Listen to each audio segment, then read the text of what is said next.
Tall Tale TV. In the Dark by Kate England. Darkness, the void, all that is not. When you're a being of ultimate darkness, whose very existence is the antithesis of life and color, there aren't many people who want anything to do with you. Well, there's the crazies. Aren't there always the crazies? Teens who listen to a little too much death metal, sacrificing chickens while listening to Korn, or entire civilizations who built pyramids around blood sacrifice to keep him appeased, as if the contents of a George Romero movie was of interest to him. He's darkness, for fuck's sake.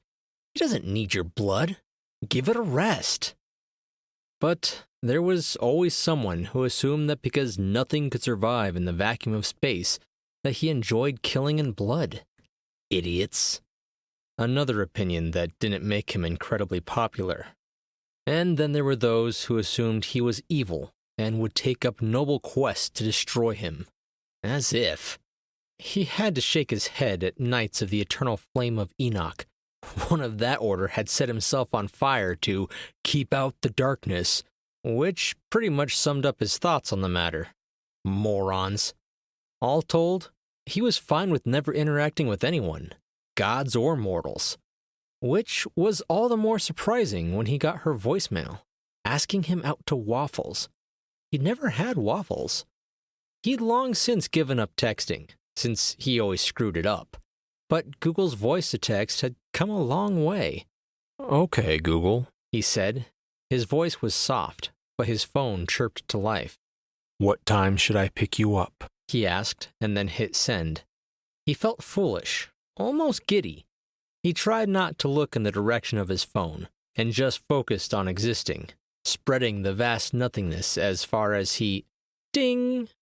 "I'll pick you up, darlin'. See you at 10, winky face." Google read the text for him, and he played it back a few times.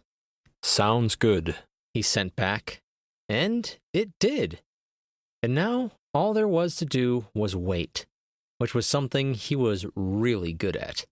He had waited for millennia before creation, and would be waiting long after everything had ended. But suddenly, it was harder. Much harder. He wanted to do something that wasn't simply existing. He wanted Waffles. Waffles with her. Time passed, and for the first time in eternity, it seemed to take forever.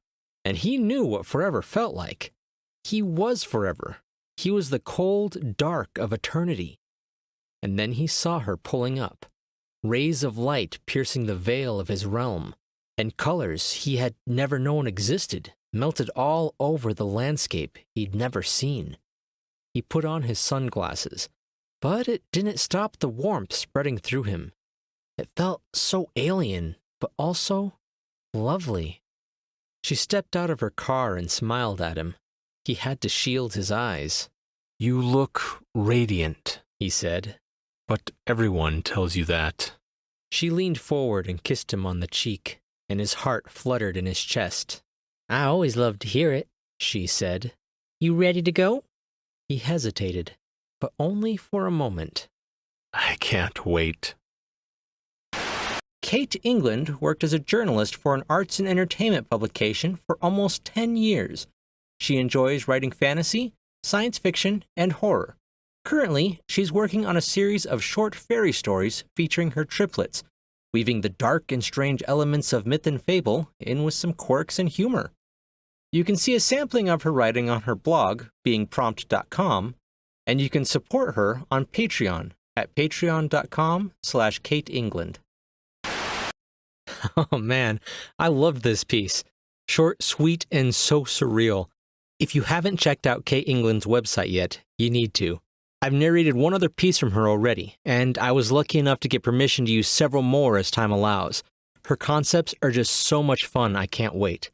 Make sure to subscribe so you can catch more stories by Kate England and countless other sci-fi and fantasy authors. I'm Chris Herron, and that's it for today's Tall Tale TV.